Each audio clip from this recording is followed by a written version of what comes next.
Hello friends, welcome back to our YouTube channel fire fighter. नमस्कार दोस्तों, कैसे हो आप? आशा करता हूँ आप सभी कुशल मंगल होंगे। तो दोस्तों, जैसा कि कुछ डाउटफुल कमेंट्स थे, तो उसके बावजूद आप कमेंट में जो है फायर पंप रूम से रिलेटेड जो कमेंट थे कि उसमें कुछ आपको शायद समझ में नहीं आया, या फिर एक बार फिर मैं आपको पंप का वीडियो अवेलेबल करवा रहा हूँ ताकि आपको रिवाइजन में ये कंप्लीट हो जाए फायर पंप हाउस के बारे में, ताकि आप किसी भी प्राइवेट सेक्टर में जॉब करने जाओ या इससे रिलेटेड जो भी क्वेश्चंस आंसर हो वो आपके कंप्लीट हो जाएं। तो सबसे पहले हम चलते हैं स्प्रिंकलर लाइन के बारे में। आपको स्प्रिंकलर लाइन के बारे में बताऊंगा थोड़ा, तो उससे रिलेटेड कोई भी क्वेश्चन हो तो आप कमेंट में कर सकते हो, और इससे रिलेटेड वीडियो भी मेरे प्लेलिस्ट में आपको फायर पंप हाउस प्लेलिस्ट में मिल जाएंगे, 3 4 5 वीडियो, तो वो भी आप वॉच कर सकते हो।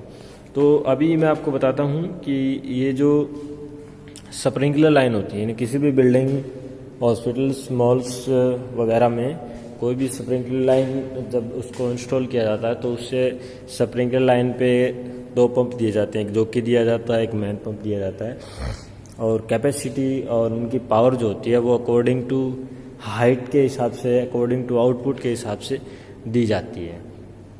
तो ये हमारा जोकी पंप लगा होता है, ये हमारा 15 HP का, और ये मैन फायर पंप ये भी लगा हुआ है इस पर, ये 100 HP का है।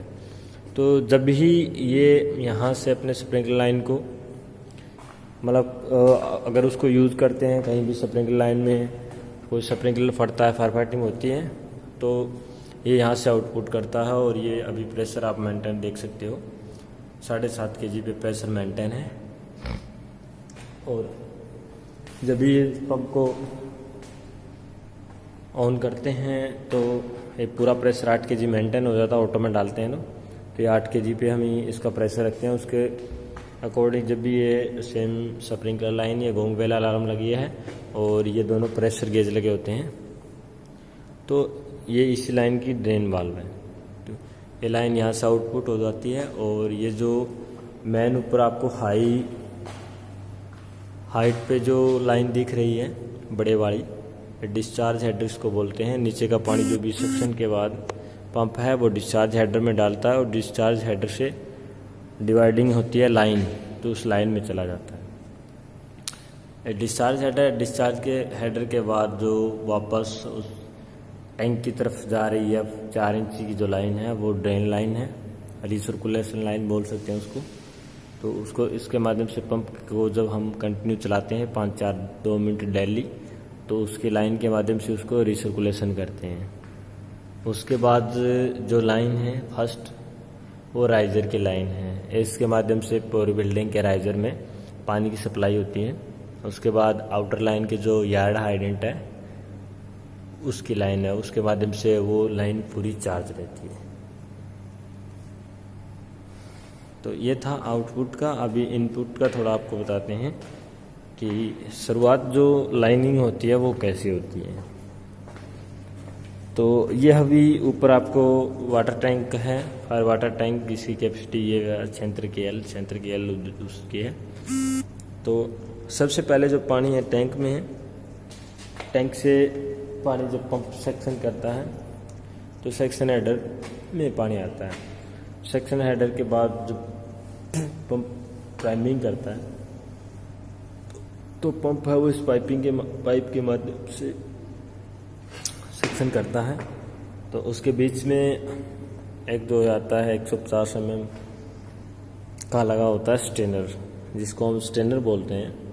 इसके अंदर जाली लगी होती है, जिससे हमें पानी में अगर कोई कचरा या कोई भी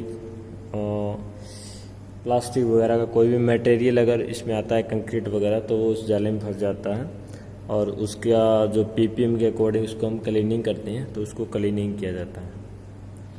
उसके बाद ये जो लगा होता है इसको वाइब्रेट कंट्रोल बोलते हैं, एक वाइब्रेट को कंट्रोल करता है। तो ये सेक्शन स्टेनर हो गया। उसके बाद ये वाइब्रेट कंट्रोल लगा होता है। तो ये सेम इंस्टॉलेशन होती है इसी में। उनमें बड़ी वाल लगी होती है, गेट पे वाल, DV वाल जिसको बोलते हैं, डेली यूज वाल। और इसमें जो होता है जोकी पंप में क्या है, बटरफ्लाई वाल दी जाती है। अगर मेंटेनेंस वगैरह करना हो, स्टेन क्लीनिंग करना हो तो बटरफ्लाई वाल को हम क्लोज कर सकते हैं आराम से। और ये सेम वाइब्रेटर कंट्रोलर, उसके बाद फिर यहाँ पे NRB दी हुई होती है और ये प्रेशर गेज दिया होता है। तो ये प्रेशर गेज अभी डाउन है, जब इसको हम चलाते हैं तो ये आराम से चल जाता है। मतलब प्रेशर अपने को मेंटेन करके रखना पड़ता है, जिस भी आधार पे अपने को रखते हैं तो उसी के अकॉर्डिंग हम इसको प्रेशर को मेंटेन रखते हैं। ठीक है, अभी उसके बाद आ गया मेन फायर पंप, जो हाइड्रेंट है राइजर को ये सप्लाई देता है, स्प्रिंकलर को भी ये सप्लाई देता है, क्योंकि ये दोनों 500 पंप है वो स्प्रिंकलर लाइन पे 500 पंप काम करते हैं। जो 5 हमारे पंप लगे होते हैं स्प्रिंकलर के साथ, जो कि मैन है, उसके बाद DG है, इमरजेंसी पंप है, मैन फायर पंप है, उसके बाद जो कि पंप है। तो ये 5 पंप है, 500 पंप है, वो स्प्रिंकलर लाइन पे काम करते हैं। बट स्प्रिंकलर के दोनों पंप है स्प्रिंकलर लाइन के, वो इधर काम नहीं करते क्योंकि बीच में NRA भी दी हुई है। उसके बाद ये हमारा डीजल इंजन हम जिसको बोलते हैं DG, तो ये इसमें ये ऑटोमेटिक भी जो है स्टार्टिंग इसका ऑटोमेटिक है, लेकिन क्लोजिंग इसका मैनुअल में करना होता है। अगर स्टार्टिंग है वो इसके अकॉर्डिंग जो अपनी टाइमिंग के अकॉर्डिंग स्टार्ट होता है, लेकिन इसको जब हम क्लोज करते हैं, बंद करना होगा, तो इसको ये मतलब क्या है, ऑटोमेटिकली इसको बंद ही करना पड़ेगा, ये अपने आप बंद नहीं होता। क्योंकि इसमें जैसे ये पूरा पैनल्स आपको दिखाती हैं, ये पूरा पैनल्स हैं, इसमें पंप का पैनल और स्पेयर पैनल भी रहते हैं। तो ये इनकमर है, जैसे ही इनकमर का ये हम लाइट ऑफ करेंगे, अगर DG जब भी यूज़ करेंगे, मतलब करते हैं जब भी इमरजेंसी में कोई इमरजेंसी हो जाती है तो सप्लाई चली जाती है, जिसका DG का यूज़ कर सकते हैं, करते हैं, उसके यूज़ के लिए होता है। तो जैसे ही इसमें हम लाइट को कट करेंगे तो इस पैनल में DG का जो पैनल है इसमें तुरंत सप्लाई आ जाएगी। और सप्लाई आने के बाद ये क्या करेगा, ये अलार्म देगा। अलार्म देने के बाद फिर 15 सेकंड 20 सेकंड बाद फिर अलार्म देगा, और एक बार फिर अलार्म देगा, 2 बार अलार्म देगा ये 15-15 सेकंड में। उसके बाद सेल्फ स्टार्ट हो जाएगा अपने आप। लेकिन क्लोजिंग इसको मैनुअल में ही करना है, मैनुअल में क्लोजिंग होगा। ये ऑटोमेटिकली प्रेशर मेंटेन करके हम सोचते हैं कि अब क्लोज हो जाएगा, तो ये क्लोज नहीं होगा। क्योंकि ये भी डाउट था कि इसको मैनुअल में बंद नहीं होता, तो एक्चुअली क्या है, मैनुअल में बंद नहीं होता। तो ये इसकी बैटरी जो लगी होती है, और ये इसका पैनल है। यहाँ पे RPM है और हावर्स कितना और चला है, वो दोनों चीज़ें यहाँ शो करती है। यहाँ RPM शो करता है जब चलता है कितना ले रहा है, और उसके बाद यहाँ हावर्स कितना टोटल टाइमिंग चला।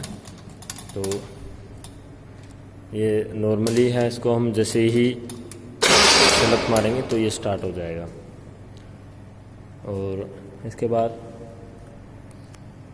इसमें कुछ डाउट हो, जैसे मैनुअली यही है, इसके बाद में कुछ डाउट हो इससे रिलेटेड तो आप कमेंट कर सकते हैं। और ये हमारा एयर विसल टैंक है। तो air whistle tank pump house में भी रहता है और फाइनली फ्लोर पर जो भी रहता है, जहाँ टेरिस पे भी एयर विसल टैंक दिए होते हैं। तो ये को जो पानी सेक कर के साथ जो एयर सेक करता है पंप, तो ये एयर को रिलीज़ करता है। और इसके बाद है ये कंबाइंड प्रेशर गेज है सभी लाइनिंग का। तो इसमें जैसे प्रेशर हम सेटअप करते हैं उसी के अकॉर्डिंग पंप चलती है। ये प्रेशर गेज लगे होते हैं, इसमें से प्रेशर स्विच लगे हैं, ये प्रेशर स्विच लगे होते हैं, इनको भी सेटअप करना पड़ता है। जितने पे हम जो प्रेशर को सेट करेंगे वो पंप उतने पे स्टार्ट होगा, उतने पे ही क्लोज होगा। तो ये प्रेशर स्विच सेटिंग यहाँ होती है। और ये इसका कंबाइंड प्रेशर गेज है। और इसको कंटिन्यू में चेकविटी के लिए ये चेकलिस्ट भी अपने को यहाँ पे इंस्टॉल करनी होती है, जिसको हमें डेली या वीकली का इसका ऑप्शन है, वीकली का चेक करते हैं वीकली।